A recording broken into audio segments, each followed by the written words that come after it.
በስመ አብ ወወልድ ወመንፈስ ቅዱስ አሐዱ አምላክ አሜን። ሊቃውንተ ቤተ ክርስቲያን፣ አይንተ እግዚአብሔር ካህናት፣ አሕዋቴ ዲያቆናት፣ ኣብዚ ስፍራ እዚ ዝተኣከብኩም ኣባላት ምድሰንበት ዝኾንኩም መንእሰያት ከምኡ ድማ ክቡራን ህዝበ ክርስቲያን ከመይ ቀኒኹም ከመይ መጺኹም? አሜን። እቲ ኩሉ ዝኽእል ቅዱስ ኣምላኽና እግዚአብሔር ነዚ ሰዓት እዚ ዝበቀ ህይወት ዓዲሉ ኣብዚ ክቡር በዓል ብሰላምን ብህይወትን ሓልዩ ስለ ዘብቃዓና በመጀመሪያ ቅዱስ ኣምላኽና እግዚአብሔር ስሙ ዝተመስገነ ይኹን። ሎሚ ከም ፍቃድ እግዚአብሔር እንዘራረበሉ አርእስተ ትምህርትና ወዲ ንጉስ ዳዊት ዝነበረ ጥበበኛ ሰሎሞን ዝተዛረወ ቃል መበገሲ ብምግባር እዩ። እቲ ቃል ዝርከብ ንጉስ ሰሎሞን ካብ ዝጸሓፎም ናይ ጥበብ መጻሕፍቲ እቲ ሓደ ኮይኑ ኣብ መጽሓፈ ምሳሌ ምዕራፍ 10 ፍቅዲ 7 ዘሎ ቃል እዩ። ኣብዚ ቃል እዚ ጥበበኛ ሰሎሞን ክዛረብ እንከሎ ከምዚ ይብል፣ ናይ ጻድቕ መዘከርታ ንበረኸት እዩ። እስኪ ኩልኻትኩም ብሓባር በሉለይ፣ ናይ ጻድቕ መዘከርታ ንበረኸት እዩ። ሎሚ ከም ፍቃድ እግዚአብሔር ከም መበገሲ አርእስቲ ጌርና እንዘራረበሉ በዝቅ ጥቅስ እዚ መበገሲ ብምግባር እዩ። ዝምህር እግዚአብሔር ስለ ዝኾነ ነዚ ጉባኤ እዚ ዝሰማማዕ ነዞም ኣብ ዛዕለት እዚኣ ዝተረኽብና ንዝተሰብረ ልብና ዝጽግን ንዝተበላሸወ ሃይማኖትና ዘመዓራሪ ኣብ ህይወትና ንዘጋጠመና ጉድለት ኩሉ ከምቲ እግዚአብሔር ዝደልዮ ከም ዝኸውን ዝገብር ነቲ ብዓይና ኣተሓሳስባና ከም ቁኑዕ ጌርና ዝቆጸርናዮ ኣሪሙ ኣመዓራሪው ቁኑዕ ከም ዝኾነ ዘርኢ ልዕሊ ማንም ዝበለጸ መስትያትና ቃል እግዚአብሔር ስለ ዝኾነ ነቲ ቁኑዕ መንገዲ ዝሕብር ብምዃኑ ከም ፍቃድ እግዚአብሔር በዚ ቃል እዚ መበገሲ ገይሩ ቅዱስ ኣምላኽና እግዚአብሔር ክምህረና እሞ ኩላህና ነቲ ዝንገር ቃል ብጽሞና ክንከታተል ናይ እግዚአብሔር ሰናይ ፍቃዱ ይኹነልና። ናይ ጻድቕ መዘከርታ ንበረኸት እዩ። ጥበበኛ ሰሎሞን ነዚ ቃል እዚ ዝተዛረቦ ካፍተን ዝጸሓፈን መጽሓፍቲ ኣብቲ ናይ መጀመርያ መጽሓፉ እዩ። ቅዱስ ሰሎሞን ካብ ዝጸሓፎም ተባሂሎም ዝነገረሎም ብናይ ኤርትራ ወይ ድማ በኦርቶዶክሳዊ ተዋህዶ ቤተ ክርስቲያን ዝፍለጡ ቅዱሳት መጽሓፍቲ 4 እዮም። እዞም መጽሓፍቲ እዚኣቶም ድማ ካብዞም 4 መጽሓፍቲ እቲ ናይ መጀመርያ መጽሓፈ ምሳሌ ክኸውን ከሎ እቲ ናይ መወዳእታ ድማ መሃልየ ዘሰሎሞን እዩ። መጽሐፈ ምሳሌ ንመጀመርያ ጊዜ እግዚአብሔር ጥበብ ምስ ገለጸሉ ናብ አምላኽ ካብ ምድራዊ ጥበብ ንላዕሊ ሰማያዊ ጥበብ ተመንዩ ምስ ጸለየ ናይ እግዚአብሔር ጥበብ ዝተገልጸሉ መጽሐፍ ተባሂሉ ዝንገረሉ እዩ። ናይ እግዚአብሔር ጥበብ ከመይ ከም ዝመስል ጥበበኛ ሰሎሞን እቲ እግዚአብሔር ዝገለጸሉ ጥበብ ብምዝራብን ንእስራኤል ብምምሕዳርን ጥራሕ ዘይኮነ ንዘመናት ንዘላ ቤተ ክርስቲያን መምሃሪ ዝኸውን ናይ ጥበብ መጽሐፍ ምሳሌያዊ ዝኾነ ኣዘራርባ ብምጥቃም ብምሳሌያዊ መገዲ ንቤተ ክርስቲያን ዝገለጸሉ መጽሐፍ፣ ብምሳሌያዊ መንገዲ ንህይወት ደቂ ሰባት ዝገለጸሉ መጽሐፍ፣ ብምሳሌያዊ መንገዲ ንሃይማኖት ዝገለጸሉ መጽሐፍ ዘረድእን ዝገልጽን መጽሐፉ እቲ ናይ መጀመርያ መጽሐፉ መጽሐፈ ምሳሌ። እቲ ናይ መወዳእታ መጽሐፉ ድማ ንፍቅሪ እግዚአብሔር ዝገልጽ መሃልየ ዘሰሎሞን እዩ። እዚ መጽሐፍ እዚ ኩላህና ከም እንፈልጦ ንናይ ጥበበኛ ሰሎሞን መወዳእታ መጽሐፉ ጥራሕ ዘይኮነስ ናይ መወዳእታ ናይ እግዚአብሔር ፍቅሩ ዝገለጸሉ መጽሐፉን እዩ።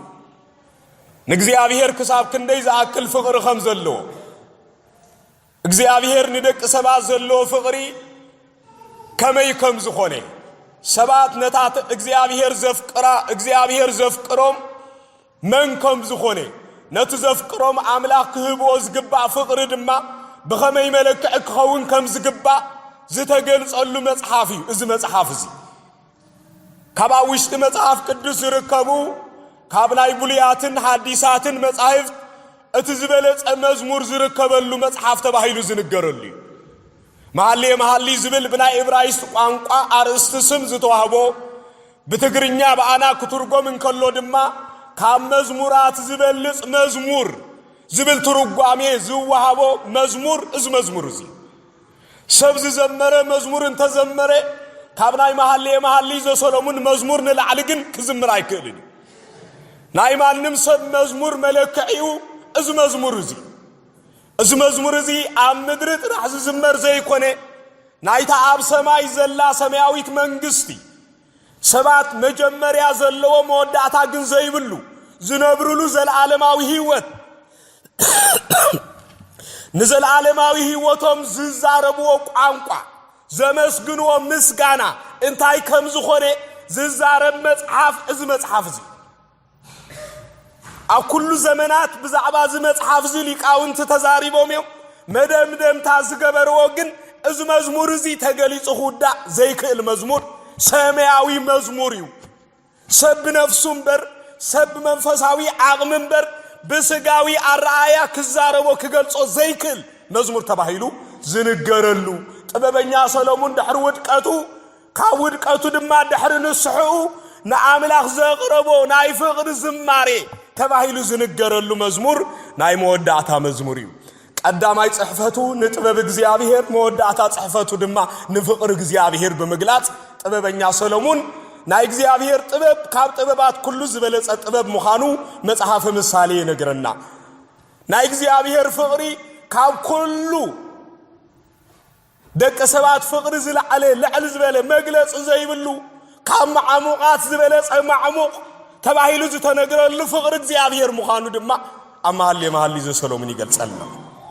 ስለዚህ ጥበበኛ ሰሎሞን ምስ እግዚአብሔር ዝምድና ክጅምርን ከሎ በጥበብ ጀሚሩ ምስ አምላኽ ድማ ህይወቱ መደምደም ታገብርን ከሎ በፍቅር ዛዝዩ እዚ ድማ ናይ ሓደ ወዲ ሰብ ደረጃ መለክዒ ሰብና አምላኽ ክቀርብን ከሎ በጥበብ ክቀርብ ይግባ ህይወቱ መደምደም ታገብርን ከላ ድማ በፍቅር ክዛዝም ይግባ نفسنا كابز عالم ذي أتمسيطات تخيد بفقريا طبب مودعتا له فقر قن مودعتا يبو طبب ناب صدق زبط سحمن قديو ناب منقسط سميع زوسد حيل قن فقري سلازي بزي مغنيات ذي من قدي طببنيا سلمون زي تجمر بطببي زي تودع قن بفقري سلازي زي مصحافزي كل ملك أزحازي ناي صادقان كبري ناي صادقان تاريخ زدنتو مصحافي ناي እግዚአብሔር ክብርን ጥበብን ዝገልጽ መጽሐፊ ناي صادقان ክብርን ጥበብን ዝገልጽ መጽሐፊ ጽድቅን በአር ካብ ጥበብ ሓደ ስለዝኾነ ኣብ ናይ ጥበብ መጽሐፉ ከምዝ ሰፍር ይገይርዎ ናይ ጽድቅ መለከት ስለዚህ ነዚኻ ናይ ጻድቅ ነድማ ናይ ጻድቅ መዘከርታ ንጥበብ ንበረኸት ክብል ኣብ ዘቀመጦ መጽሐፉ ناي صادقان ملكع ጥበብ ከም ዝኾነ ሰብ ናይ ጻድቃን ክብር ክፈልጥ እንተኾይኑ ጥበብ የብድልዮ ጥበቡ ድማ መንፈሳዊ ጥበብ ሰማያዊ ጥበብ ኣብዛ ዓለም እዚኣ ብዙሓት ናይ ጻድቃን ክብር ዘይርዱ ኣለው ናይ ጻድቃን ነድማ መዘከርታ በረኸት ከም ዘውህብ ናይ ምርዳዕ ዓቕሞም ዝደኸሙን ብዙሓት እዮም እቲ ሽግር እንታይ ነዚ መለክዕ እዚ ክንበጽሖ ዝከኣለና ብጥበብ ጥራይ سب بطبب كقرب انت زي كيلو ناي صادقان كبر يكون ناي منغسته سميات منغدو ناي مخاد عقم زدخمي ጎይታ ንደቀ መዛሙርቱ 3 ዓመትን 6 ወርሕን ምሂሩ ናመል ዓለም ኪዱ ወንጌል ስበኹ ንኹሉ ህዝብ ዓለም ወንጌል ስበኹ ብሽም አብን ወልድን መንፈስ ቅዱስን እናጥመቅኩም ዘአዘዝኩም ኩሉና ማህርኩም ደቀ መዛሙርተይ ግበርዎ ሚሉ አወንጌላዊ ማቴዎስ ጻሐፎ ምዕራፍ 28 ካፍቅድ 19 ዘቀመጦ ቃል ንደቀ መዛሙርቱና መል ዓለም ክብትኖ ምን ከሎ አቀድም ግን መጠንቀት አይቦም ኪዱ ጥራህ አይበለን ክትከዱን ከለሁም ግን ተጠንቀቁ ክትከዱን ከለሁም እዚ ኸጋጥመኩም በስመይ ከሳድዱኩም ይው ክትእሰሪኩም መከራ ኸጽድቡኩም ይው ካብ ዓድና ዓዲ ከርተት ክትብልኢኹም ናብ ቤት ማእሰርቲ ከእትውኹም እዮም ብሓለንጊ ክቅንጥጥኹም እዮም ኣብ ልዕሊኹም መከራ ከጽንዕልኩም እዮም ግን ኪዱ ስበኹ ኢልዎም ግን መከራ ስለ ዘሎ ምእንቲ ከይትፈርሑ ኣቐዲምኩም ነቲ መከራ ተሓልፉ ለሓይሊ ክህበኩም ኢልዎም ሐዋርያትን በአር ጎይታ መከራ ከም ዝቅበሉ ነጊሩ ጥራሕ ዘይኮነ ኣፋሪዎም ነቲ መከራ ዝሓልፉሉ ሓይሉን ከይተረፈ ካብ እግዚአብሔር ከም ዝቅበሉ ካብ መንፈስ ቅዱስ ከም ዝቅበሉ ነጊሩ ኢና ዓለም ኣፋሪ ደረቅ ዝኾነ ቃል ሓይሊ ዘይብሉ ቃል ኣሰኪሙን ደቀ መዛሙርቱን አበላ ዓለም አይበተኖምን ቃሉ መንፈሳዊ ቃልዩ ሓይሊ ነይርዎ ቃሉ ህይወት ዘውህብ ቃልዩ ዓብድ ኻም ዘበርትዕ ጸጋ ነይርዎ ምክንያቱ ጎይታ ዝተዛረቦ ቃል አቱም ጾር ዝኸበደኩም ናባይልዑ ኣነ ድማ ከዕርፎኩም አልዑተይ ቀሊል ጾረይትማ ፈክሲዩ ባይ ተመላለሱ ንነፍስኹምን ዕረፍት ክትረኽቡ ኢኹም ኢሉ አማቴዎስ ምዕራፍ 11 ፍቅደ 28 ዝተዛረበ ቃል ስለ ዝኾነ ጾር ዘቅልል ጾር ናይ ምቅላል ሓይሊ ዘለዎ ጾር ናይ ምርጋፍ ሓይሊ ዘለዎ መከራ ነው ድማ ናይ ምኻል ሓይሊ ዘውህብ ቃሉ ሂቢዩ ናብ መላእ ዓለም ሰዲዱ ስለዚህ በዚህ ምክንያት ኪዱ ክብሎም እንከሎ ዓለም ግን ከም ዘይተቀበሎም ነጊሩ አነና መላእ ዓለም ለኸኩም ኣለኹ ግን ሰላም ከምጽ ዘይኮንኩ ኩናት ከውርድ የዝመጻኹ ኢልዎ ወላዲ ምስ ውሉድ አቦም ሰደ ደቅ ምስ ወለዶም ክፈላለዩም ተባይሉ ዝተነግረሉ ቃል አሰኪሙ ክሰደም እንከሎ ንክርስቲያን ትናይ መጀመሪያ ጸላዩ ጎረቤቱ ዘይኮነ ቤተሰቡን ከም ዝኾኑ ነጊሩ አሳዲ ነሰዲዶም ዝኹልኹ ነግሮም እንከሎ ከም ኢሎም ክኢሎም ዝብል ሕቶ አቀዲሙ ጎይታ አማቴዎስ ምዕራፍ 10 ፍቅደ 16 ዘሎ ቃል እንታይ ኢሉ ተዛሪቦም ነይሩ ኣብዚ ቃል እዚ ክዛረብ እንከሎ እንታይ ኢልዎ ከም ተኻሉን ኣብ ማእከል ኣባጊዕ ልእኸኩም ኣለኹ ኣስዑ ከም ኣባጊዕ ናብ ማእከል ተኻሉ ልእኸኩም ኣለኹ ይቕሬታ ንሳቶም ኣባጊዕም ነይሮም ዝለኣኹ ግን ናብ ተኹላ መቸስ ኩላህና ንፈልጥ ኢና ተኹላ በጊዕ እንዳራየ ስቕ ይብል ስቕ ይብል አይብል እዛ ዓለም እዚኣ ብተኹላ ተመሲላ ምእመናን ወይ ድማ ቤተ ክርስቲያን አገልገልት ቤተ ክርስቲያን ተመሰሉ ካብ ኣባጊዕ ተልእኮም ዝፍጽምዎ ግን ኣብ ማእከል ኣባጊዕ ኣይኮነን ኣብ ማእከል እንታይ ኣብ ማእከል ተኻልዩ ኣስዑ ስለዚህ ክነግሮም እንከሎ ናብ ኣባጊዕ ልእኸኩም ኣለኹ ኣይበሎምን ናብ ሰላማዊ ስፍራ ይሰደኩም ኣለኹ ኣይበሎምን ናበይልዎም ኖ ድማ ከም ኣባጊዕ ናብ ማእከል ተኻሉ ይልእኸኩም ኣለኹ ወንጌል ክሰብኩም ከለው ንሳቶም ዝኸድዎ ዝነበሩ ስፍራ ግን ናብ ተኻሉ ዝምስበሎም ግን በጊዕ ርእስቕ ዝብል ተኽላ የለንም ከመይልና ክንሓልፎ ኢና ኢሎም እንተ ከይፈርሑ ወይ ድማ ኣብቲ ከተማ ተኻሉ ኣለውሞ ከይከድና ምትራፍ ሕሸና ምእንቲ ከይብሉ ኪዱ ኢልዎም ኪዱ ምስበሎ ግን ከመይሉ ከም ዝሓልፉ ክነግሮም እንከሎ እንታይ ኢልዎም የዋሃን ከም ርግቢ ቀጽለይ እንታይ ኢሎ ጠቢባን ድማ ከም ተመንኩኑ ኢልዎም ናብ ማእከል ተኻሉ ልእኸኩም ኣለኹ ነገር ግን ወንጌል ንገር ስለዝብል ጥራሕ ደፊርኩም አይትዛረቡ ኩሉ ነገር ብምታይ ግበሩ ኢሉ በጥበብ ጠቢባን ኩኑ ከም ተመን የዋሃን ድማ ኩኑ ከም ርግቢት ጠቢባን ሙኻንኩም ጥራሕ አይጽድቀኩም የዋሃን ሙኻንኩም ጥራሕ አይጽድቀኩም ይውህና ምስ ጥበብ ድማ ምስ ይውህና ሒዝኩም ግን ወንጌል ስበኹ ኢልዎ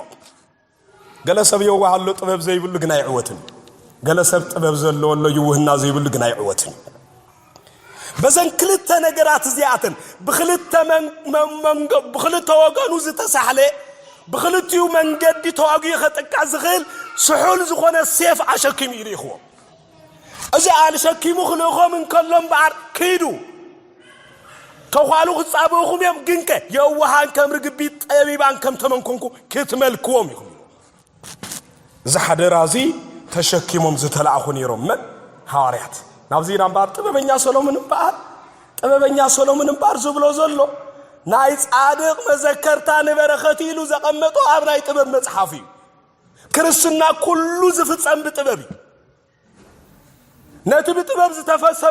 تفصم كرسنا زفلطو دما اب طبب زلو سبيو اب طبب زيلنا يمفلط عقمي بزحات ناي صادقام ندما مذكرتا برخت كم زوب ازيم مئمانو زشغروم زخبدوم نصادقان ابنا اغزيابير بوتا تقمطوم زلخا غيروم زقصرو بزحدات ايكونو بزحات لو من عالم لا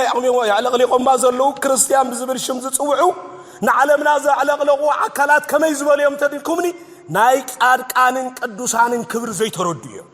سوعل عموغي كم زلو يامنيو ገና ጉዕዞም ከይወዱ ግን አብናይ ጻድቃን ቦታ ንርሶም ዘቀመጡ ሐደሰብ መቸስ ጉያ ጀሚሩ ነታና ያውት መስመር ከይረገጻ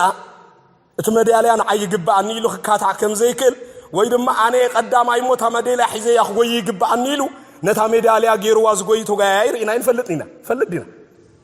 ነታ መዳሊያ ናይ ቀዳማ ያክሳዱን ጠልጥሉ አኔ ዘዕወት ኢሉ ሒዝ ዋዝጎይ ይጋያይር ይኹም ትፈልጡ كعوت كم زلو آميني قوي اتعاوت كن كاب أشحات سلازخوني من كم زعوت زفلت كن أفتا مسمر رعاوت مسمس أحكاطر أزو سلازفلتو تم ديانو دما نتزعوت سب نتا مسمر كسع زرقسا اتناي مداليا عاوت ويدما تزشلمو شلمات كساتا مسمر اترقسا كم زي وحب ديرو قوزا كرسنا والنزيز مسل كنقو عزن خيلينا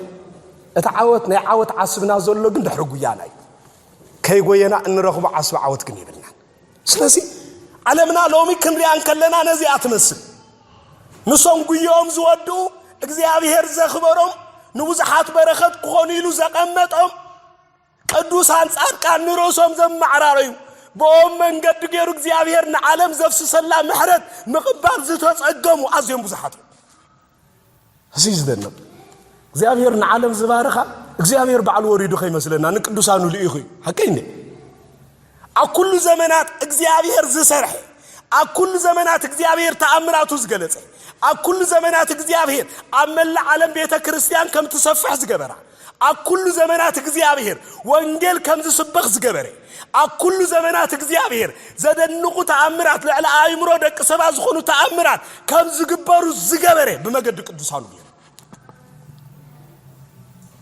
اب قدوسان زلنا الرهايا كبور كون كم زغبون كغلص انكلو غويتا بعلو بزعبا قدوسان كمسكرون كلو انتاي اتبا ايزا امنس كافتا انا زغبرو كمتا انا زغبر كو تامر قصل لي تايغبري كمتا انا زغبر كو تامر كغبريو كاباي للعلوني اسكدغم لي تاقال بايزا امن كمتا انا زغبر كو تأمر كجبر يتطور لحد معرف كم تكريستوس زجبرو تأمر كجبر እግዚአብሔር ስልጣን ዘሃቦ ንመን ها ቅዱሳን እንዲ ሐቀ انا ተዋሂብና ይግና ይበጻሐና ያን ስለዚህ ይበጻሐና ዮ ነው እንደحبام ጎረቤትና حمامنا ክንፎስ አይቃልና ማለት ها ሐቀ ዝብለኩ ለምሰብ ቅዱስና ይውሉን ቅዱስ ተባሂሉ ግን ጽዋ አይደል ትዝገርሙኩም ታይ መሆን ትፈልጡን እሲ مجد قدسنا قليل كم زخونه غيرو يقلص ግንከ ካብናይ ቅድስና መንገድ ሓንቲ ስድር خيد አይክድን ንኹሉ ነገር ማዕጻው ዝገብረሉ ሓንቲ 4 ነጥብ ግን አላቱ ኩላህና ሓደይና ኩላህና ማዕረይና ክንከዶን ኸሊና ክትከይ ዝኸልከለካ የለን ክትጎይ እኮ ዝኸልከለ የለን ግን እንዳ ጎየኻ እንከለኻ ነቲ እግዚአብሔር ዘኽበሮ ክብር እንዳሃብካይ ንግዚአብሔር ዘኽበሮ ክብር ዘሃበሰብ ናፍቲ ቅዱሳን ዝበጽሖ ክብር ዝበጽሐ የለን አሰውዑ ሐዋርያ ቅዱስ ጳውሎስ እንኳ ኩሉ ነድማ ውሉደ ቤተ ክርስቲያን ወይ ድማ ኩሉ ዓለም ናበይ ገጾን ተጠሚቱ ዓወት ክረክብ ከም ዝኽል ክገልጽ ስለዝደለየ ታይሉ ከምታ አነ ንመን መሲለይሉ እስክርገሩኒ ንመን ዝመሰልኩ አው ኢልኩም አይሰማኝ ከምታ አነ ንመን መሲሉ አነ ንክርስቶስ ዝመሰልኩ መን እስኪ ኻባናኹም ዚል ዝዛረብለው አለኹም ኢል ዝዛረብ ከመይልና ኩሉ ህይወትና ጎደሎ እንዲመሊ ከመይልና ማንም ሰብ ነዛ ቃል እዚ አደፊሩ ትብዓት ረኺቡ ክዛረባ ዓቅም ዘሎ ሰብ የለን ክነግረኩም ነዛ ቃል እዚ ክዛረባ ዝኽል ዓቅም ዘሎ ሰብ እኮ አንተ ዘየለ ናይ ግብረ ዓቅም ዘይብሉ ናይ ዘረባ ዓቅም ዘሎ ወለዶ ግን ለሙ ብዘ بزربو كل سبلو معهم زلوا إزمسل بجبرو جن بادوي هم زي حدا بونيروم من الوقت زاغزي تفلطوم تخونو بفلاي زاغزي تفلطوم أبوتاتنا أبزي عند أبونا إيوستاتيوس تباهيلو زصواع غدايف حدو بونيرو أبا هايل ماريام زباهالو بزح غزي غزا عصيميم زقمطو نيرو اجي كمرون كلو كل غزي زدغم وانت امنيروم تدايلكم ሃይማኖትና ተዋህዶ ግብርና ግን ቀጽለስ ግብርና ግን ባዶ ይብዱ ነሮን ኩል ጊዜ ሃይማኖትና ተዋህዶ ሃይማኖትና መወዳድርት ይብሉን ሃይማኖቱ ዝገልጽ ሰብ ስለዚህ የለግን ኩሉ ጎባዶ ሆይኒ ኩሉ ተዋህዶ ግን ከኩሉ ባዶ ነው ኩላና ተዋህዶ ይና ግን ኩላና ባዶ ይና ስለዚህ ነዛ ስምዚ አብትፍረት ሐዋርያት ንናይ ክርስቶስ መንገዲ ነታዝረገጻ ብልካ ሓንቲ መስመር ከይወሰኹ ሓንቲ ስድሪ ከይቀነሱ ረዲጾም ዝንቀሳቀሱ ስለዝነበሩ ብልካ ንሶም ንክርስቶስ መሲልናዮ ኢና ኢሎም ተዛሪቦ ስለዚህ እንታይሉ አነ ንክርስቶስ ከም ዝመሰልኩ ንስኻትኩም ድማ ንመን ምሰሉ ቀጽለ ንመን ምሰሉ ንስኻትኩም ድማ አነ ክርስቶስ ገጽ የዝር ዘለኹ ስኹም ግን ናበይ ገጽኩም ራእይ ዝብዘሉ እዚ ታሪክ ዝደገሞ ዳግማዊ ኤልያስ ኮይኑ ዝተረኽበ ኣብ ሓዲስ ኪዳን መኒ ሐዋርያ ቅዱስ ጳውሎስ ኣብ መጽሐፈ ነገሥት ነድማ ዳግማዊ መጽሐፈ ነገሥት ተገልጸ ካላይ መጽሐፈ ነገሥት ዝተገልጸ ቃል ምዕራፍ ክልተውን ነቲ ወደ መዝሙር ዝነበረ ኤልሳዕ ተባሂሉ ዝጽዋዕ ኤልያስ ዝበሎ ቃል እንተዳነሩ ነዚዩ ካባኻ ዝወሰደላ መዓልተ ኣኺላ እሞ እቲ ካባ ይትደልዮ ዘበለ ኩሉ ነገር እንታይ ግበር ኢሎ ሕጅ ለምነኒ الصعود حتتني كمن حتتي زبلو زلو فچز زيات زريوا توم تصاررت وغنات انتاي مبولو اند زيغرمن الياس تغاغي نبلون الياس وي وناي مصحف نغس صحاف تغاغي نبل كومو خينبل اتوم نسو انساتهم اما حيشوم صحافو مصحفون كيترفه بزي غولت سغاغ حجي اتقالون كوقسوم سلازغبا لكابلك بخماقم يطمالو ካባይ ትደልዮ ዘበለ ነገር ኩሉ አነ ካባሃ ቀድሞ ሳድካ ታይግበረን ይሎ ለምነኒ ኤልያስውን እንታይሊ ኤልሳ እንታይሊ ለሚኑት ጊዜ ጎይታይ ፍቃድ ካንተ ዳኮይኑ እታባኻ ዘሎ ጸጋ እጽፍ ጌርካ ክድበኒ ልምነካለሁ ይሎ ኤልያስ ካ ኤልሳ ቀሊል ሰባይ ነበረን ከምዘ ከማና ተሳላቻው ይኮነን ይሉ ቀሊል ሰባይ ነበረን ክንዳኻ ይበሎ እንታይ ዳይሎ እትባኻ ዘሎ ጸጋ እንታይ ይኮነን ይሎ ንጸጋ ዝቀኒ ይሰብ ነይሩ ንገንዘብ ዝቀኒ አይኮነን ነይሩ ንخدان ዝቀኒ አይኮነን ነይሩ ንስንም እንታይ ዝቀኒ ነይሩ ንጸጋ ዝቀኒ ስለዝነበረ እቲ አባኻ ዘሎ ጸጋ እጽፍ ኮይኑ ክዋሃበን ልምነካለሁ ይሎ ዝምስ በሎ ግን እቲ ዝህብ እግዚአብሔር እቲ ዝልመን እግዚአብሔር ስለዚህ ኤልሳ ተጋጊ ኻለኻ ኢሉ ይበሎ አይበሎን ቀጥታ ከም ኩሉ ወሃቢ ገይሩ ናብ ኤልያስ ገጹና ጠመተን ኤልያስ ለሚሉ ኤልያስ ድማ ዝቃል ስበሎ ኤልሳ ከቢድ ነገር ለመንካ የግዳስ እዚ ለመንካኒ ልመና አደ ካባኻዙ ወሰደላ ጊዜ መስአኸለት ንዓይን ተዳሪኻኒ ኮነልካ ይሎ እግዚአብሔር ይስተመስገን ይሁን ለሳይ ብለኩ ቅዱሳን ዘርአየ ኩሉ ናይ ቅዱሳን በረከት ዋሂቢ አይ ኤልያስ ዝነበረ ጸጋ ጥራሕ ዘይኮነስ ኣብ ኤልያስ ዝነበረ ጸጋ እጽፍ ጸጋ ዝረኸበ ካብናይ ቡሊ ኪዳን ዝነበሩ ቅዱሳን እትወደ መዝሙር ኤልያስ ዝነበረ ኤልሳዕ ናይ ቅድስና ቀናይ ናይ መንፈሳውነት ቀናይ ምንት እግዚአብሔር ክብል ኩሉ ነገር ዝገደፈ አሰርተ ሸው አተ ጽምድ ብዕራይ ንድኻታት ሂቡን ምን እግዚአብሔር ዝተከተለ አሰርተ ሸው አተ ጽምድ ብዕራይ ዝሕረስ ዝነበረ ሄክታር ንድኻታት መጽዊቱ ምንት እግዚአብሔር ዝተከተለ ኤልሳዕ ንኩሉ ዝቀንስ ዝነበረ ምንት እግዚአብሔር ኩሉ ምምናን ዘይከብዶ ምንት እግዚአብሔር ገንዘቡ ንብረቱ ጉልበቱ ኩይወቱ ኩሉ ማህብ ዘይሸግሮ ሰብ ነይሩ ኤልሳዕ እግዚአብሔር ነዝም ዝተመልከተ ድማ ኣብ ኤልያስ ዝነበረ ኩሉ ክብር ኩሉ ንዑ ክቦስ ራይ ስለዚህ ኣብዚ ጊዜ እዚ ከቢድ ነገር ለመንካን ይሎ ኤልያስ እዚ ኤልሳዕ እዚ ጸጋ ዝኽረክብ እቲ ዝተፈተነ ፈተና ክሓልፍ ጉዕዞውን ክጓዓዝ ይግቦ ስለዝነበረ ደድሕሪ ኤልያስ ገጹ ክጓዓዝ ጀሚሩ ስጋዓበይ ንመጀመርያ ጊዜ ኣብ ኢያሪኮ ምስ በጽሐ ክደክም ኢኻ እቲ መንገዲ እውን ነዊሕ እዩ ኣምላኽ ዝወስደን ዝወስደን ቦታውን ኣድካሚት ያሞ ተመለስ ኢሉ ዝምስ በሎ ግን እንታይ ኢሎ ኖ እቲ እግዚአብሔር ኣባኻ ገይርዎ ዘሎ ጸጋ ንዓይ ከይሃበኒ እዚ ብፍጹም ኣይገብሮን ክሳዕ ዘይባረኽካኒ ኣባኻ ዘሎ በረኸት ክሳብ ዘይተቀበልኩ በምንም ተኣምር أزك قال بمبال دحري سعيب ربا يردانوس صغير دحري كان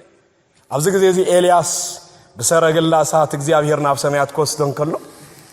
بتجهات نقيحو دك أسكي دك أسنا أوجزي نا أوجزي تمت نبرمو قبل على إلياس دما مجونا صفيو ويدما معرميون تايجبر الليلو ناب إليس دربيهم تقبل عليز نبرت أقدما بمجونا صفيا إلياس ناب إليس أشوفين وردي يا يرسم سجاني يخون قدوسان نساتهم ترح زي كونس نبرتهم كي ترفت أقاني له نخم دي أتهم قدوسان ينام بعد نذكر زلنا إخوان الله نساتهم ترح يكون زبارخو شما من تتصويع نساتهم ترح يكونون زبارخو قالوا من تتزاربهم نساتهم ترح يكونون زبارخو انت تلمينو نساتهم ترح يكونون زبارخو بقال كيدانو نبروتهم كي ترف يبارخ نبروتهم كي ترف ناي قدوسان قدسنا كاب نفسهم نسقوم كاب سقوم نخدانهم كاكدانهم نمركسهم كاب مركسهم نينو دما نمغونا صفيو نبروتهم زحلف قدسنا نيو أزي سلازنا نبرم دما غيرهم نقدوسان بار نزم يسترزي يعميقو زتملكته طببኛ ሰሎሞን ስለዚህ ነበረ ናይ ጻድቅ በረከት عميق مخانو ስለዚህ ተረድዐ ናይ ጻድቅ መዘከርታን በረከት ይሉ ኩሉ በረከት ናይ ጻድቅ እንታ ያለው በረከት ዘይብሉ ናይ ጻድቅ ክዳኑ በረከት ምርኩሱ በረከት ቆቢዑ በረከት መጎናጸፊው በረከት ቃል ኪዳኑ በረከት ልመኑ በረከት نعوم تمات بركات مسوم بار بركات ناي قدوسان بركات زيوهبس عين عينو غليص نزخ كل زغلص قال غير زقمطلنا طببኛ ሰሎሞን تخوالو كما يزبل طبب ابزا حصار قال زي اتقميط خمزلو مستوعل كما يزبل عميق قال ابزا قال زي كمزلو متملكتو ስለዚህ ሐዋርያ ቅዱስ ጳውሎስ ዳግማዊ ኤልያስ አብ ሐዲስ ኪዳን ዝመጽ ድማ أنو دم بحدش كده عن كوينون تاي كبير يجمعوا تايل كم تعنى كريستوس مسألكم ها نسخاتكم دم أنا من مسألو نعي مسألو إذا كان لازم الزرابكو عزي خبيدي نكريستوس ممثال مالت فيصوم أرعايا هاي ما نزلك مخان مالت هيوات كاتن كساق عسو وانجيل مخان مالت أكايد أخذ مهر أبلال أخذ مهر أزرار أخذ مهر أسباب أخذ مهر جبر أخذ مهر أكدارنا أخذ مهر أكايد أخذ مهر كل أنتنا خان كريستوس مس كم يزبل تعدلتي أنا نكريستوس بكل أنتنا يمثلي أقدمه بدي خامس تمله هو زنورب أولوس نافتنا بدي خامس برتع قويتها مسكارة هو كل بحيل تملي أقدمه صدق مقبار شجر نيرو دحارج صدق مقبار نسبع زمهر كوين صدق مقبار نسبع زمهر ندك سبع صدقون برخز ترف كوين ترخ يقدس باولوس صدقون كندوز نادما ندك نبيتا كريستيان برخز ترف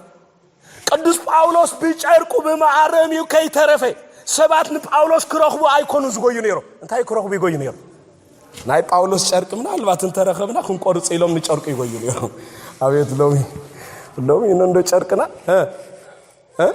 غصنا كاخرينا سبات يخبدو مال نندو چرقنا ስለዚህ ጨርቅ ጳውሎስ አበ ያለው መዕረሚያ ቅዱስ ጳውሎስ አበ ይዝርከብ ነዚህ ኖድማን ክርስቶስ መስል ሐዋርያ ዋላኩ አንተ ዘይረኸብናዮ ነገር ግን ጨርቁም ጹልና ይባልዩ ሎምስ እንተ ሲኖ ምን አንተ አይኩም ጹልና ይበሉና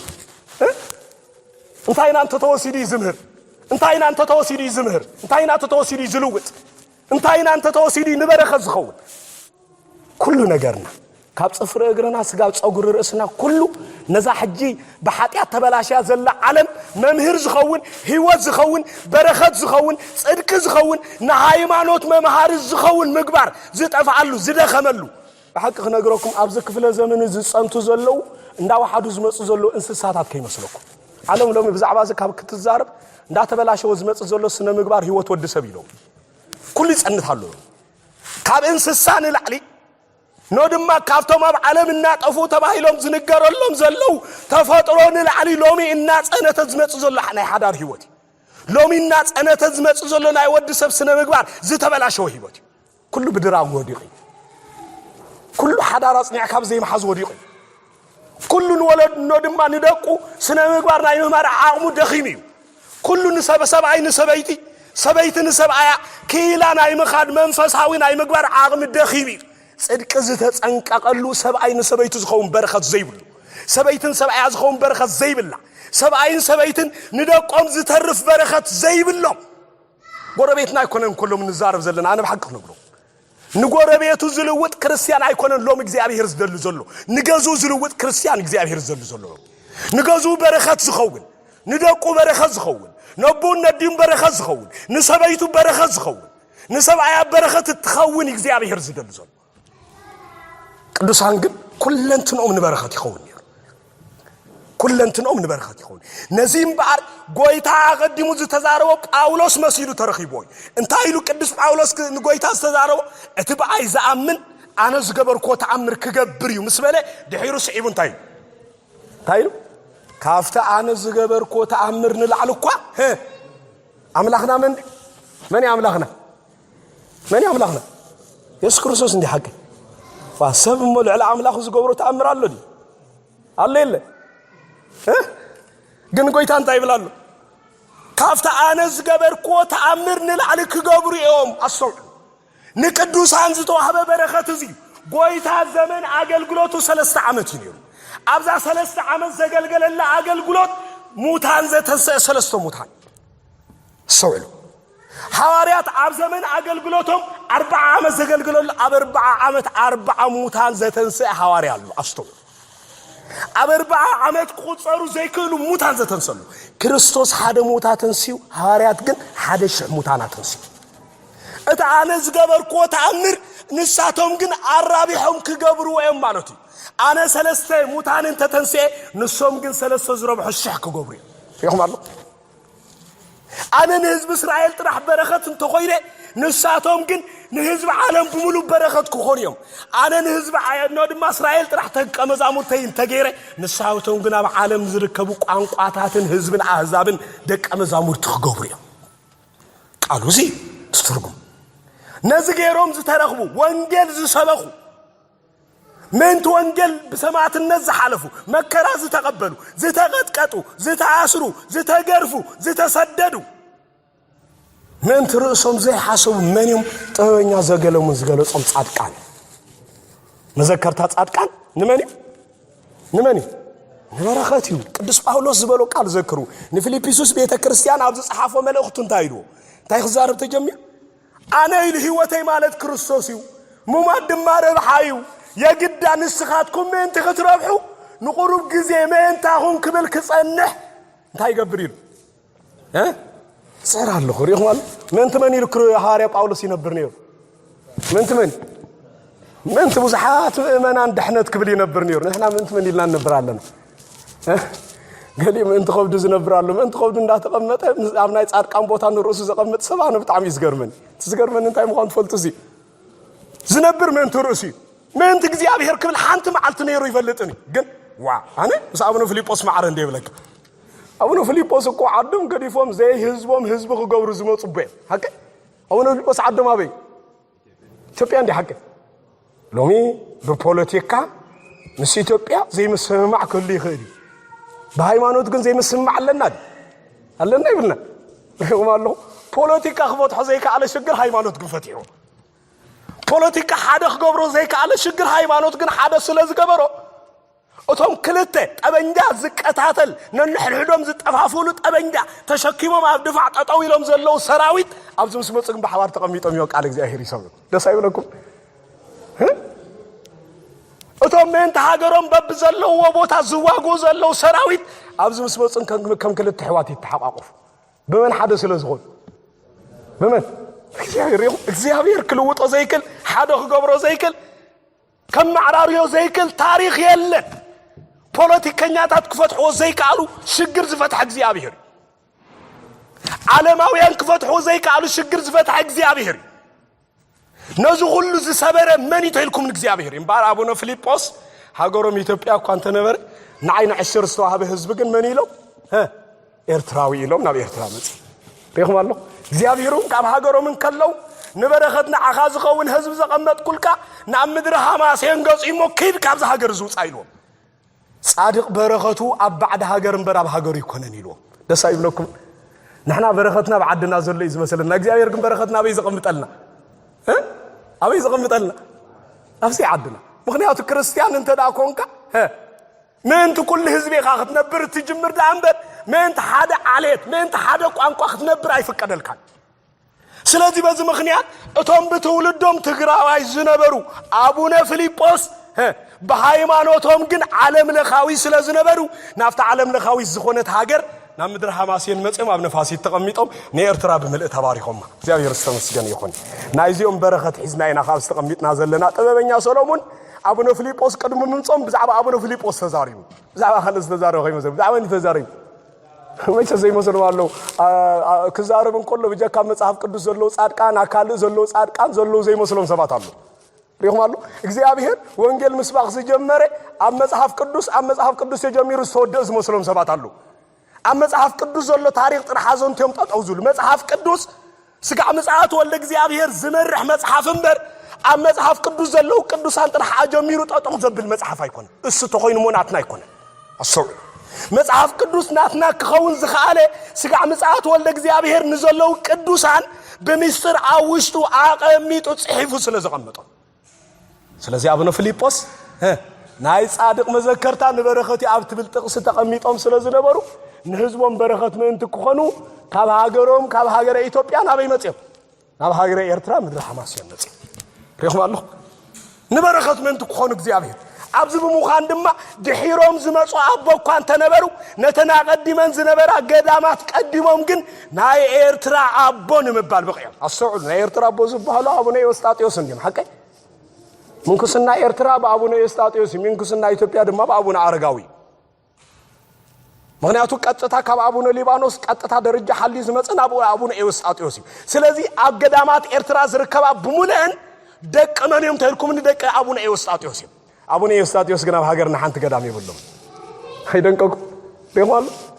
ካብ አቡነ ፊልጶስ ንላዕሊ እንዶ ድማ አቡነ ኤዎስጣቴዎስ ንላዕሊ ለዓሊሎም ዝተረኽቡ ነገር ግን ኣብ ገዳሞም ንአቡነ ፊልጶስ ነው አቡነ ኤዎስጣቴዎስ ዝምስክሩ መንዮም አቡነ ፊልጶስ ናይ ጻድቅ መዘከርታ ንመንም ንበረኸትዩ ሐዋርያ ቅዱስ ጳውሎስ ንዕብራውያን ምእመናን ኣብዚ ጻሐፈሎም መልእኽቱ ምዕራፍ 13 ፍቅድ 7 እንታይሉ ነቶም ቃል አምላኽ ዝነገርኩም ቀጽሉ ላይ መራሕትኩም እንታይ ግበሮ ዕበጦም ሸፍንዎም ይሉ ኢሉ ይበለ ነቶም ቃል አምላኽ ዝነገርኩም መራሕትኩም ቅበርዎም ኢሉ ይበለ ቅበርዎም ዲ ነቶም ቃል አምላኽ ዝነገርኩም መራሕትኩም ማዕረኩም ቁጸርዎም ዲሉ ወይስ እንታይ ኢሉ እንታይ ኢሉ ነቶም ቃል አምላኽ ዝነገርኩም መራሕትኩም ዘክርዎም አሰው መዘከርታ ጻድቅ ኢሉኻ حقي مذكرتا نايمن مذكرتا نحنا نذكر نمنينا يهودا نذكروا دي يهودا سقورتاوي ها نذكر لهم دو وجس عالم دا تبلاشو اندي زمص زللهم كفيلጶس نلعل يهودا اندامرص يزمص زل عالم ككريستوس نلعل بربان زمرص تعالم لون ገጻ እንዳቀየረት ያትመጽ ዘላ ስለዚህ ነመኒና ዝክር ነው ይሁዳ ወይስ ፊልጶስ ነመኒና ዝክር ናሪዮስ ወይስ አትናቴዎስ ነመኒና ዝክር ها ንንስጥሮስ ወይስ ንቄርሎስ ነመኒና ዝክር ነመኒና ዝክር ها ናቡነ ገብረ መድኅን ዲና ንዝክር ወይስ ነመኒና ዝክር ها ወይስ ስሪኹም አለሁ ስለዚህ ዓለም መልክዓና ቀየረት ዋላኳ አንተ መጸት ረዩ ንመራሕትኩም ዘክሩ ይሉ ቃል አምላኽ ዝነገርኩም ሎሙ ዘላ ቤተ ክርስቲያን አቡነ ፊልጶስ ቃል እግዚአብሔር እንተ ዘይነግራ ነሩ ከም ቤተ ክርስቲያን አይማሉትን ያ አኩሉ ዘመናት ንዝተላዕለና ሃይማኖት ክርክር መላሲት ኮይና ዝተረኽበ ደቀ አቡነ ፊልጶስ አባ ሀገርና ሰው ናይ ስላሴ ክሕደት ኣብ ዝተላዕለሉ ናይ ሃይማኖት ምፍኽኻር ኣብ ዝተላዕለሉ ንኹሉ ረቲዓ ሃይማኖት ተዋሂዶ ጸኒዓ ክሳብ ክፍለ ዘመን ከም ትጸንዕ ብባዕዳውያን ገዛእቲ ከይተገጸት ነዚ ሓሊፋ ከም ትሰግር ዝኾነት ሃይማኖት ሃገርና ብታሕቲ መግዛእቲ ነይራ ሃይማኖትና ግን ኣብ መግዛእቲ ነበረት እግዚአብሔር ዝተመስገነ ይኹን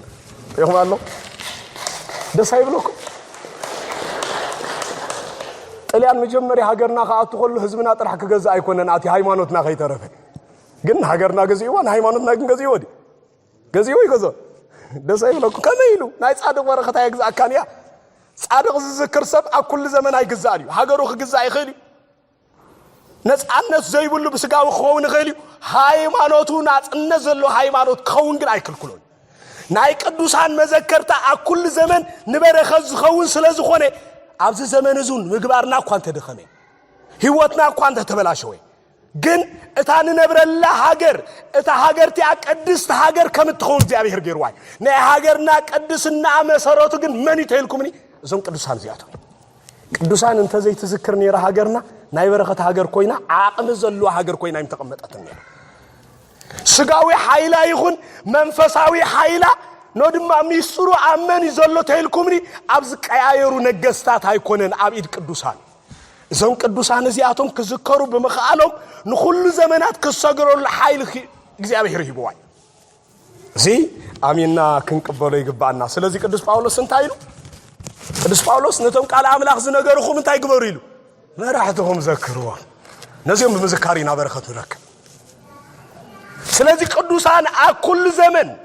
ነቤተ ክርስቲያን ዝኸውን በረከት ንሃገር ዝኸውን በረከት ንዓለም ዝኸውን በረከት ንሓዳር ዝኸውን በረከት ንህፃናት ዝኸውን በረከት ንኹሉ ዝኸውን በረከት ዝሓዙ ስለዝነበሩ በዚ ምኽንያት እዚ ናይ ኩሉ ነገርና ምብራኹ ሚስጥሩ እንታይ ተልኩም ንቅዱሳን እዩ ጻድቃን እንተ ዘይንዝክር በረከትና አብይ ጻድቃን እግዚአብሔር ስለዝኸበሮ ባዶ ሰባት መሆንና ነር አሰው ነዚ ብዝግባ ክንርዶ ይግባና ናይ ኤልያስ በረከት እግዚአብሔር ሒዝዎ ዝነበረ አብ ኤልያስ እዩ አሰው ናይ ኤልሳ በረከት አብይድ መን ይነር አብይድ መን ነው እስከድጎም ላይ አብይድ መን ነው እግዚአብሔርና ቅዱሳን ዝቀራረብ ህይወት ከምዘለና ክገብር ስለዝደለ ናይ ቅዱሳን ናትና በረከት አብይድ መን አቀሚጦ ተልኩም አብይድ ቅዱሳን አሰውሉ ናይ ቃና ዘገሊላ በረከት አብይድ መን ዲነር አብይድ መን ነው እስከድጎም ላይ ወቸስ ከምጻልኩም ያስተውሉ አሰውሉ ኢየሱስ ክርስቶስ ነው ይሪ ካብ እዝኒ ድንግል ማርያም መቸስ እዝኒ ክርስቶስ ከም ዝዓብት ፈልጥ ይኹን ኩላሁ አቀይዲ ናይ መን ይዓቢ ካባና ንላዕሊ ዝሰምዕ ቀልጢፉ መን አነ ዛሮ ዘለኹ ማን ክሰምዑ ተሸጊርኩም ኣለኹ حاجه زبلوكم እግዚአብሔር ግን ካባኻትኩም ንላዕሊ ተአነ ዝዛረቡ ዘለኹ ዘይኮነስ ቅድም ዝራበይ ወነት ዝዛረቡ ፈልጠይ ከምዛ አይነት ዝመሰለ አምላክ ቃና ዘገሊላ ነይሩ ግን ድንግል ማርያም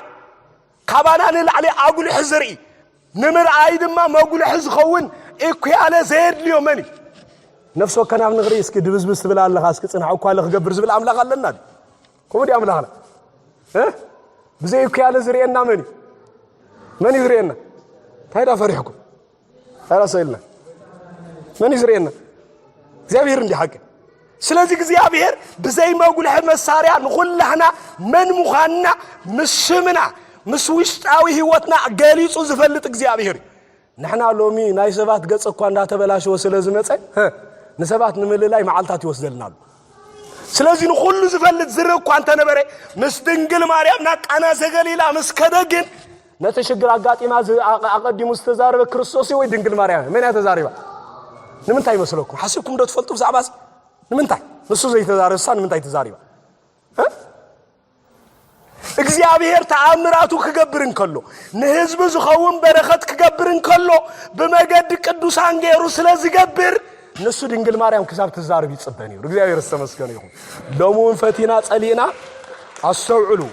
ሎሙን ፈቲና ጸሊና ና ቅዱሳን ገጽና ክንጥምት እንተ ዘይክኢልና ነዛ ዓለም ዚኣ ዝኸውን በረከት እግዚአብሔር ዘቀመጣ አብኢድ ቅዱሳን ይሞኒ መጀመርታና ጫውጫውታ መወዳእታና ጫውጫውታ ኸውን እታ ሓዳር እታ መርዓቲያ ክትረጋጋ ዝኻለ ጫውጫውታ ምዕራፍ ክረክብ ዝኻለ ናይ መን ድምጽ ምስተሰምዕ ይነር ናይ ድንግል ማርያም ድምጽ ምስተሰምዕ እግዚአብሔር ተመስገነ ይሁን ናይ ድንግል ማርያም ድምጽ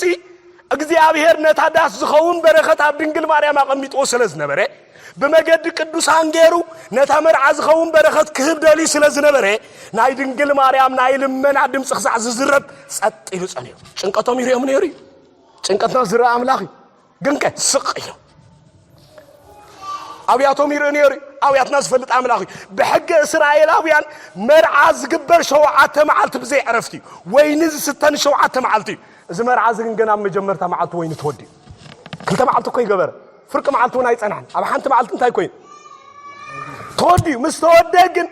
ከቢ ጭንቀት ናይ ሓደ መዓልቲ ከይመስለኩም ነዛ ምሸት እዚኣ ከመይ ገርና ከነፋንዎም ዝብል ጭንቀት አይኮነን ነይሮ ሸውዓተ መዓልቲ እዮም ተጨኒቆም ገና ሸውዓተ መዓልቲ ከይተሰተ ወይ ዲና አብ አርባዕተ መዓልቲ ፍርቅ መዓልቲ ተወዲ ኢሎም አከቢ ጭንቀት ወሒጦም እንከለው ድምጽ ጭንቀቶም ዘረጋግድ ድምጽ ንገዝኦም በረኸት ዝኸውን ድምጽ ግን ካፍቲ ዳስ ተሰምዕ እዚ ድምጽ ዝኻ ናይ ድንግል ማርያም እዩ በመገዲ ድንግል ማርያም ገይሩኻ ነታ ዳስ ብምልእታ ንበረኸት ዝኸውን ገበረላ ስለዚ እግዚአብሔር በረኸትና ኩሉ አቢድ ቅዱሳን ስለዚ ገበሮ ጥበበኛ ሰሎሞን አቀዲሙ እንታይልና መዘከርታ ጻድቅ ንበረኸት ይዞም ገዛዚኦም ነታ ጻድቅ ዝኾነ ድንግል ማርያም ተዘይዝክርዋ ነይሮም በረኸት መሃለዎም አይ መሃለዎምን ነው ድማ ኤልሳ ድማ ነቲ ጻድቅ ዝኾነ ኤልያስ እንተዘይዝከሮ ነይሩ ዕጽፍ ዝኾነ በረኸት ምረኸበ ነይሩ ይምረኸበን አይ ምረኸበን መጽሐፍ ቅዱስ ጀሚሩ ክሳዕ ዝውድ ብዛዕባ ዝበረኸት እዚ ይዛረብ ዘንቀኩ ኩሉ ንምሳሌ ኮኾነና ነዝድ አገሊጽና ነበር ኩሉ ብዛዕባ እንታይ ይዛረብ በረኸት አግዜ ቅዱስ ጳውሎስ ዝነበሩን ጳውሎስ እንተዘይህሉ ነይሩ ካብ ጳውሎስ ስራሕ ዘይኮነስ ካብ ጨርቁ እንታይ አይምደለየ ነይሩ እግዚአብሔር ግን በመገዱ ጨርቅ ከይተረፈ በረኸት አብ ጳውሎስ አቀሚጡ ነይሩ ናይ መን በረኸት ናይ እግዚአብሔር በረኸት ስለዚህ እግዚአብሔር በሁሉ መንገዲ ንዓለም ዝባረኻ ንበረኸት ዝኸውን ነው ድማ ነገር ዘቀምጠላ በመገዲ ቅዱሳኑ ገይሩ አቡነ ፊልጶስ ወና ሃገርና ምሉ ንበረኸት ዝኸውን ናይ በረኸት ጸጋ ተሸክመው መጽኦም አቡነ ፊልጶስ መጽኦም መቸስ ኩላና ንፈልጣ ቋንቋላ ናይ አቡነ ፊልጶስ ካገጻንስ እንታይ ነው የሚዝባል حدار زتمرر سبعي نمرت زجلص بزات قصي أزياء بحلاف زكفل الزمن قدم كوي نبره قومي بحلاف زكفل الزمن ما تشسب بزح جزي حدار نداس على اندي زمت زلو نحدار نمثل أنت يتكلم كاجس أنستي ما تشسنا نستون تصلي ما بزحن السخاني زات قصي أخام زراب جميل ولا ما ندري تنا نستصلي ونسخا كاجس أنستي انت جس أنا بستي بيخمر أصلاً لو كانوا سيكون إن حدار مسألة أخذ بحاله يكون إن زي حدار كي أتخاي حدار تعيم كا يكون الحدار مستعم كذا خجز أنس خجز أنا وستي يكونن خجز أنستي مسمع مسنستي سو قصي مالته أو أنت بتحكي نسي كابزي أموس أجناي تفكر الدنيا مالته نقول له مسعم كابنا فيليبوس أوريد ما يعني تسويتي فلت زاير فقيدو ما يجلس أبز عد سويت تعاطوا وقدام المسريتهم لنا لوك زاير يابو سلزي أبونا فيليبوس نقول له متى فقيدو يوم سلزي قد أنس زبالي لنا بزخون كمالته ስለዚህ በዚህ ምክንያት እግዚአብሔር ናይ ጻድቅ መዘከርታ ንበረኸት ይልወይሞ በዚህ በረኸት እዚ ገይሩ ንኹላና በረኸት ዝተርፍ ከዕድለና ናይ እግዚአብሔር ሰናይ ፍቃድ ይኹነልና ጻድቅ አቦና አቡነ ፊልጶስ ንቤተሰቦም ዝተወልዱ አይኮኑን ነይሩ ንምድረ አጋዚቱ ዝተወልዱም ነይሮም ጻድቅ አቦና አቡነ ፊልጶስ ንምድረ ትግራይ ጥራሕ ዝተወልዱ አይኮኑን ነይሮም نمل عالم نبيت كريستيان كوخب كون استولدي من يرم ناتهم برخص قاب حج بهاجرنا يسرح له نايس عاد كان أبوتاتنا برخت هاي فلينا نايس عاد مذكرتان برختيو زعبير عملاخنا ببرخته خمل عنا أكل جعزنا نعوم مسيلنا خن كيد دقفنا ناتسنا يفقاد يخوننا أمود أتاجن حدرهم حدك أذكروا قويتا نإسرائيلاويان زتنا قفلوا مسارتاوي نتبي نقدسان مذكر مالت انتاي مالت مخانو بذات قصص ياخذ التقاللو ادسي بلني يوحنس وانجيل مراف 8 تستحف قال انتاي زبل نحنا دق منينا يلوم دق ابراهامينا ابونا من يلوم ابراهاميو نحنا ابونا من يبونا ما جس كلها انا شجر انديو ابونا شوعت عليت نفلطينا انا ابونا فيليبوس ابو من يتلنا زفل سبيل بسجانا جل سجع شوعات عليت النوالد سباتينا زلوم زلولو مدراوي زر انبر سماوي زر اكفل يتعدلن انهم يزمسلن سماوي زر اكو يبلنا زر اكو من يبوم تتالك ابو فيليبوس እንዳልካ እኮ ትጎሰር ናበ ይዝወስድ ና ክርስቶስ ይዝወስድ ና ክርስቶስ ዝወስድ ዘር ሞጻር ገዲፍና ይና ናበ ዝገይ ናብ ታሕቱ ዝወስድ ዘር ግን ሞጻር ያቋራስና ስጋው ዘሪ ዕድሚው ሓጺር ስጋ መቃብሪ ኩላቶም ዘርና ቀቢርና ማፋኒና ይመጽና ይና መንፈሳው ዘር ግን ኣብ ሰማይ ዝቅጽ أصل منفساوي حونا أبز مدر خن رخبوينا أبز سماي خن رخبوينا سجاو حونا منفساو تزي كوينو كن أبز مدر مسانا زول أبز سماي خن مسانا يل ريهم الله فللي ريهم أتزبلت حاو مني تهلكم منك أبز سجاو حيون العلا منفساو حاوي سلازم بار قويتان تعملهم كسوة كله حدا بولنا نسخمني لهم أبراهاميو حدا عملا خالنا نسخمني إخزيابهير لهم أبلاخنا حدا إخزيابهير أبونا حدا أبراهام ده سايبلكم من زمزمات زياتهم كم زمن بالو جن انتي واقع له مقبار أي نبرة زيابهير تايلو ومشي يسوع كريستوس تايلو بحق بلكم الله دك أبراهام انت تخونس تايو جبركم جبر أبراهام حدا راهم بعد نسخاتكم وين دك فيليبوس يخومو فيليبوس انتي مسؤولينكم من فيليبوس كنت مسؤول تقالسوا دك فيليبوس هنا جن فيليبوس أي مسؤولين هك نمن نمثل نحن مشيس ملك عيكم زحتكم زلهم ملك كاكل كاباين قديمو مستيات سلاز نغركم صقم يبلو ملكهم ريهم مصيهم مستيات معناته رديكم سلاز نزولو دزي بزعا ملك مزرابا يدليوني نحنا نزاربو زلنا منفساوي ملك نمن نمسل ملكنا نولدنا دي واش نابن فيليبوس يمسل نمن يمسل نمعرباوي عالم دي يمسل واش ندبر بيزن نمن يمسل ندبر بيزن اتي زمن نقول اكو انت زيفرنا حدراهم نابن فيليبوس ولد زخونو عينت ارعيا زلون ولد نفري أنا بحكي زبلو لو مي قداماتنا أبونا فيليبوس أتولو قدام وخاخنا أتون تزيك علنا نجرجن نأبونا فيليبوس زولدت حداريا كاب تقدس حداريا مترخيبهم اتز تقدس حدار جن أبانا يحل لو مو نجزي أبير كعتنا بأبونا فيليبوس إنا تعكبنا زلنا دك أبونا فيليبوس انت هونكم جن اتبرخ الزوهب تاي مخانيلو نأبونا فيليبوس ممسالي حتى نايمو ساير سورنا نصادق بسم صادق زقبل عاسو صادق كركبيو النبي بسم نبي زقبل عاسو نبي كركبيو بشن ود مزمور زحلتين اشتي ماي طاسا ماي زستكن عاسبو كتو خمزي سم بحق بلوكم الله يلنا ايمو زان اشتي كابنا اغزيابير كاين عاق برخت كم زبزحلنا اميننا شم ابونا فيليبوس ذكرنا خنوعل مخنيا سلازخوننا سلازخونكمنا نعاخاتكم اغزيابير برخت خبزحالكم ابونا فيليبوس دما ابزخدنا يسغمتنا كابانا كيتفليو نزي ام تفلالي بوتا زبتاتن زول لهزبي هايمانوتو كيبتنه ባህሉ ከየጥፈ ስነ ምግባሩ ከይርሐቀ ነቦታቱ መስይሉ خنبر በመዕራባዊ ዓለም ከይተጸልወ